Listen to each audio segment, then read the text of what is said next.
Como lo hemos reportado, la represión en Cuba se ha agudizado en estas últimas semanas, incluso estableciendo un récord para los últimos 30 años, según activistas. Vamos a conversar con un expreso político que llegó a Estados Unidos hace prácticamente horas. Pero primero, este reportaje de nuestros Wilfredo Cancio y Diego Vaz. La represión contra el movimiento disidente y la población cubana por motivos políticos se incrementó en Cuba hasta niveles históricos, con al menos 563 detenciones durante el pasado septiembre. La Comisión Cubana de Derechos Humanos y Reconciliación Nacional denunció que las detenciones practicadas por las autoridades cubanas estuvo muy por encima del promedio de 278 detenciones mensuales registradas hasta el momento. Asimismo, señaló que como resultado del alto número de detenciones, en las últimas 5 semanas, el total de prisioneros por motivos políticos dejó de disminuir y ha aumentado en 12 nuevos casos que se encuentran a la espera de juicios. Según los datos, en la actualidad hay unos 80 condenados o procesados por motivos políticos, de ellos 17 bajo licencia extrapenal y 63 en las prisiones. El alto nivel de represión política demuestra la absoluta falta de voluntad por parte del régimen para mejorar la situación de derechos civiles, políticos, económicos y culturales de la población, de acuerdo con el informe. La organización señala que el gobierno de Raúl Castro continúa enviando falsas señales referidas a supuestas reformas y haciendo promesas que, de antemano, están dispuestas a incumplir, burlándose con ello, una vez más, de la manifiesta buena voluntad mostrada por la comunidad internacional en relación a Cuba. En total, en los primeros 8 meses de este año han ocurrido al menos 2.221 detenciones arbitrarias por 24 horas o por varios días, una cifra que supera en 1.000 las del mismo periodo del 2010. Videos recientes tomados por miembros de la oposición dentro de Cuba muestran una escalada de acciones violentas contra los activistas, incluyendo maltratos y acciones violentas contra mujeres por parte de turbas progubernamentales y agentes de la seguridad del Estado.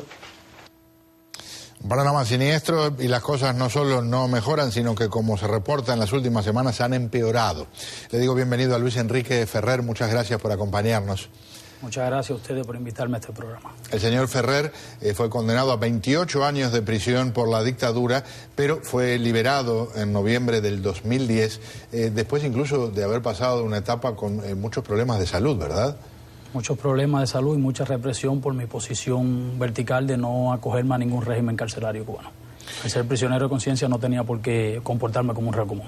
Casado, tiene una hija que tiene un nombre simbólico. María Libertad. Que se dice de una forma muy especial, y me imagino que ahora cuando se está aquí en Estados Unidos se disfruta de otra forma cuando se menciona esa palabra, ¿no? Bueno, porque estamos en tierra de libertad. Desgraciadamente en Cuba es simplemente nuestro sueño, nuestro anhelo, que gracias a Dios se está logrando.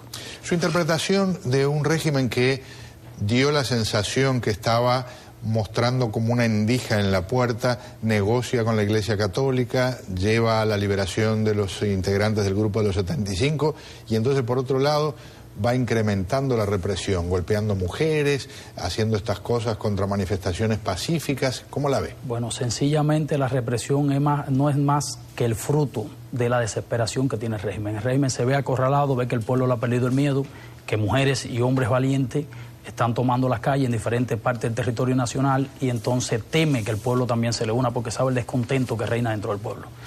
Por eso esa represión tan violenta. En las últimas horas, la Embajada del Reino Unido en Cuba difundió un comunicado. Dice: estamos preocupados por los crecientes informes de detenciones cortas de activistas políticos y de derechos humanos. Son fuente de gran preocupación esas detenciones en Santa Clara y el oriente de Cuba, al igual que el trato agresivo que reciben las damas de blanco. Es por ello que instamos a las autoridades cubanas a permitirle a los activistas pacíficos que realicen sus actividades sin que sean arrestados o teman que eso suceda.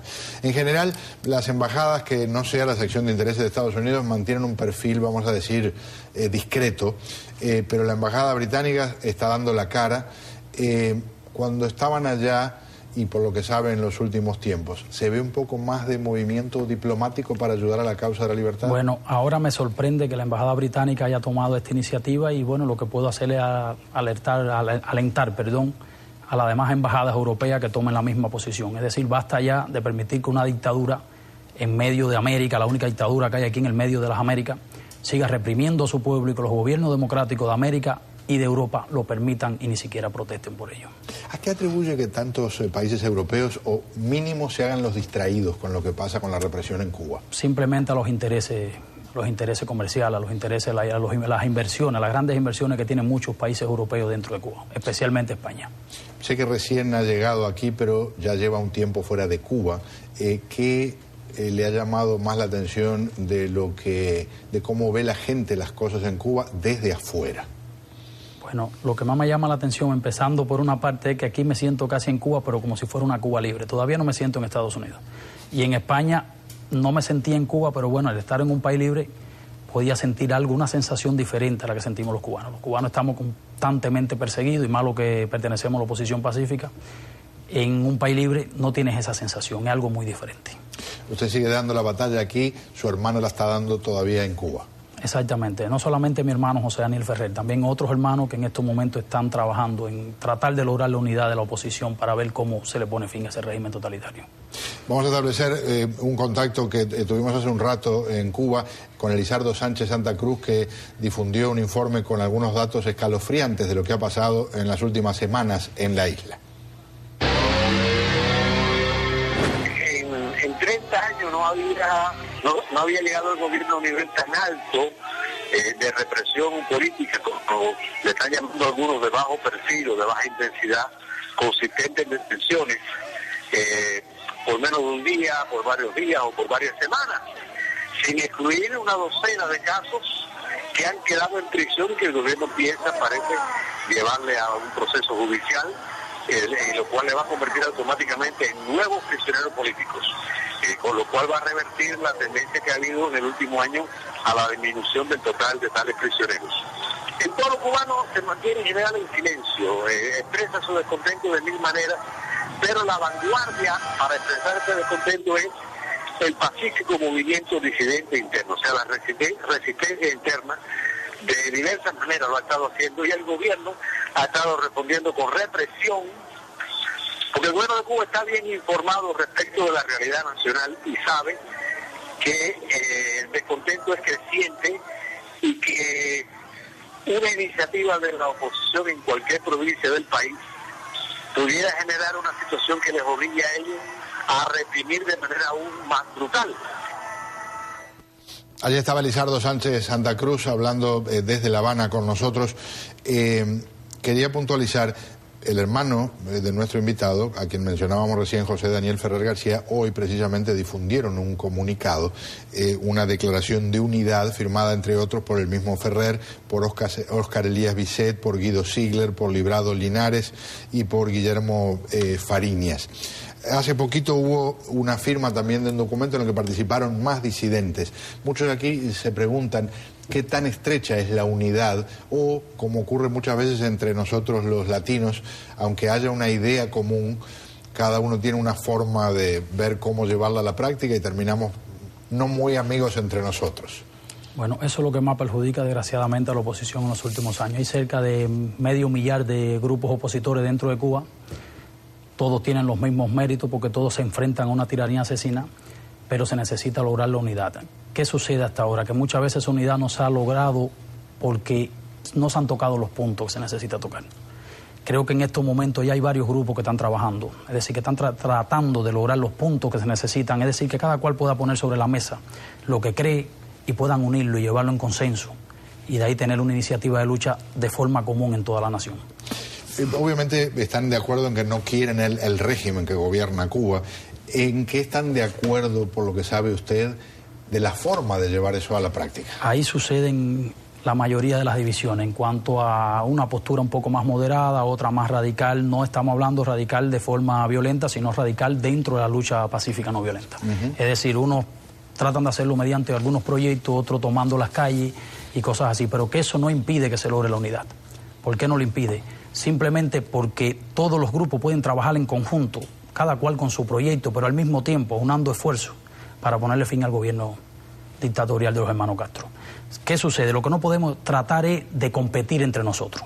Vamos a hacerlo como una especie de relevo, todos nosotros, pero en contra de la dictadura. Eso es lo que se necesita. Una de las cosas que me llama la atención por lo que sé de sus planes, ¿no se queda en Miami? Bueno, no son mis planes. Llego a Estados Unidos, tengo que acogerme a un plan de patrocinio y entonces para donde puedo viajar es para otros lugares, otros estados que no son, es decir, no hay ningún lugar de aquí de la Florida, y en este caso viajaré el jueves para Kentucky. Pero va a usar eso, me imagino, como va a ser el hogar temporal. Casi seguro, porque el exilio de los cubanos es aquí, la Florida, Miami esencialmente. Es decir, aquí estamos en Cuba, en la Cuba que también lucha por la libertad de los que están dentro. ¿Qué sabe del exilio? ¿Qué sabe de cómo están las cosas en este momento aquí en el exilio? Bueno, nunca pueden estar bien como uno quisiera, porque aquí también está la mano de la policía política cubana, es decir, de la inteligencia cubana.